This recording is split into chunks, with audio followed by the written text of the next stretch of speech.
పాపలిల్లను గూడి పటుగతి తోడా నేపగిదిని నాటలిలనాడగలరో యాపగిదిగ నేను నచలాత బోధా ద్విపదార్థదరువుగాను గురు శిష్యవాద గుప్తార్థ సారమెల్లను సకలమనుతూ జప్ప సంకల్పించి గ్రంథ ఉపముగానుడినపై కపటములేని మాది ద్విపదార్థదరువుగాను గురు శిష్యవాద గుప్తార్థ సారమెల్లను.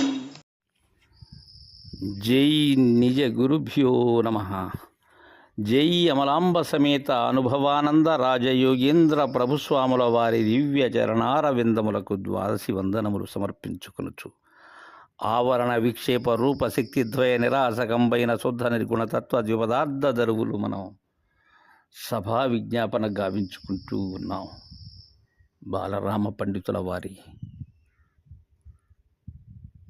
వారి భావనలో వారు ఈ ద్విపదార్థాలను ఎలా రచించారు అనేటువంటి విషయాన్ని విన్నవించుకుంటూ ఉన్నారు ఆ మహనీయులు. అయలారా, పాపలెల్లను గూడి పటుగతితోడ నే పగిదిని నాటలిల నాడగలరో యా పగిదిగ నేను నచలార్థబోధ. నేను తెలియజేసేటువంటిది అచలార్థ బోధ. అంటే అచల భావమునకు సంబంధించినటువంటి బోధ. అచలములో గుప్తముగా అచల బోధలో ఉండబడేటువంటి మర్మ ధర్మములు ఏవైతే ఉన్నవో అవి మద్గురుదేవులైన నాగనార్యుల వారి కృపచే మీకు తెలియచేయపోతూ ఉన్నాను. అయితే మీరు కపటం లేని మదితో వీటిని ఆలకించండి. ఎలా అంటే, నన్ను ఎలా భావించాలి మీరంటే, పాపలెల్లను గూడి పటుగతితోడ. చిన్నపిల్లలు ఆటలాడుకుంటూ ఉంటారు.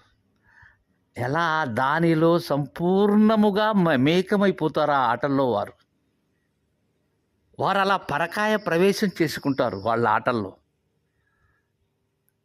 ఎలాంటి గతి ఉంటుంది? పటుత్వముతో కూడినటువంటి గతి.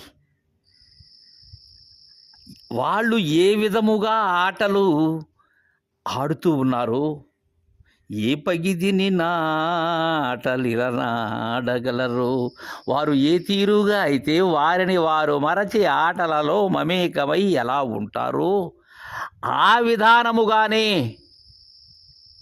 నేను మద్గురుదేవులు నాకు తెలియజేసినటువంటి అచలార్థ బోధను గురుస్థానాన్ని అలంకరించి ద్విపదార్థ రూపములుగా మీ ముందు పెడుతున్నానయ్యా.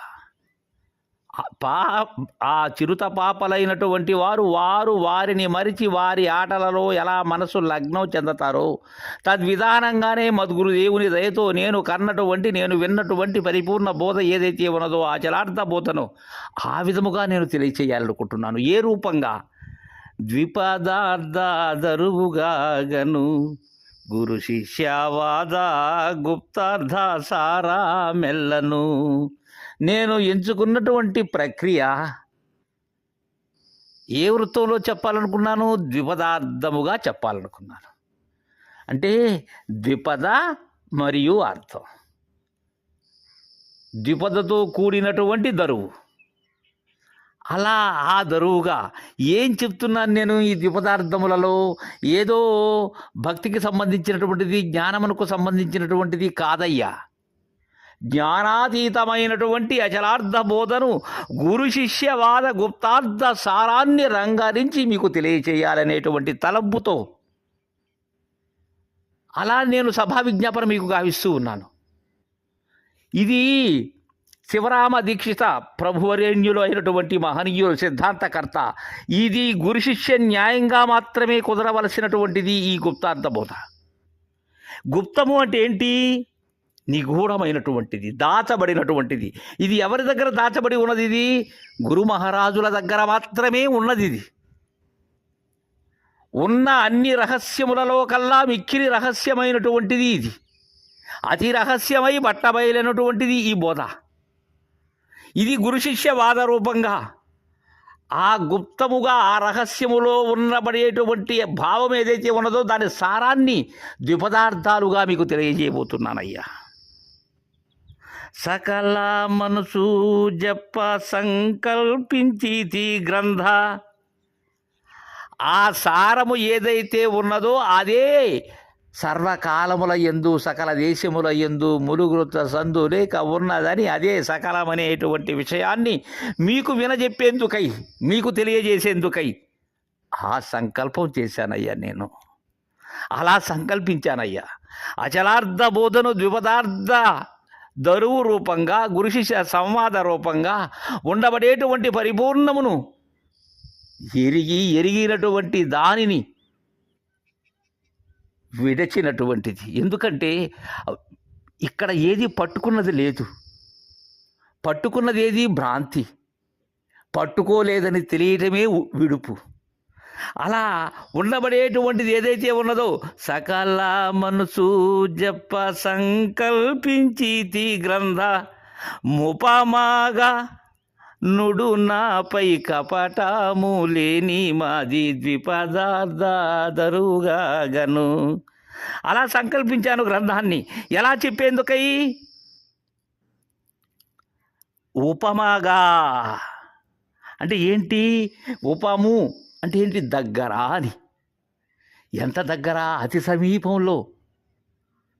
ఇంకా ఉపము అంటే ఆచార్యుని యొక్క క్రియని ఉపమా అంటారు, లేకపోతే రీతి.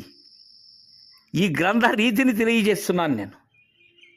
ఈ గ్రంథాన్ని సదృశంగా తెలియజేస్తున్నాను మీకు. ఇది ఉపముగా నుడు నాపై కపటము లేనిమది, కావున నా మీద కపటము అనబడేటువంటి ఆ వ్యాజతనము లేకపోతే టక్కరితనము, ఆ పితలాటక విధానాలు మానండి, ఆ కైతవాన్ని మానండి. కపట రహితులైనటువంటి మదితో ప్రతి ద్విపదార్థములో కూడా మహనీయులు, దీనికి మునుపు ద్విపదంలో వరమహాత్ములు అన్నారు, ఇక్కడ కపటము లేని మది కలిగినటువంటి వారు అంటున్నారు. అంటే ఎలాంటి వారైతే వీటిని ఉపమగా